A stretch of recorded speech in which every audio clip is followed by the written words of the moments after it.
May problema ba ang buhay mo? Huwag kang mag-alala. May advice ako. Pakinggan mo. Alam nyo, ganyan talaga ang buhay. Parang life. Basta yung importante ay mahalaga.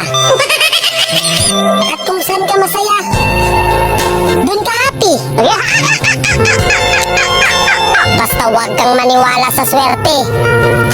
Kasi malas yun. Minsan ay sometimes, kaya matuto tayong tumanggap ng acceptance.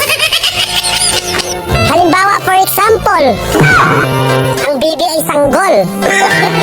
So kung di mo intindihin, you don't understand.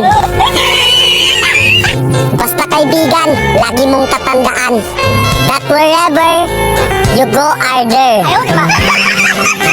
At the end of the day, ay gabi na. At alam mo, walang umaga sa Japan. Kasi lahat sila ay hapon.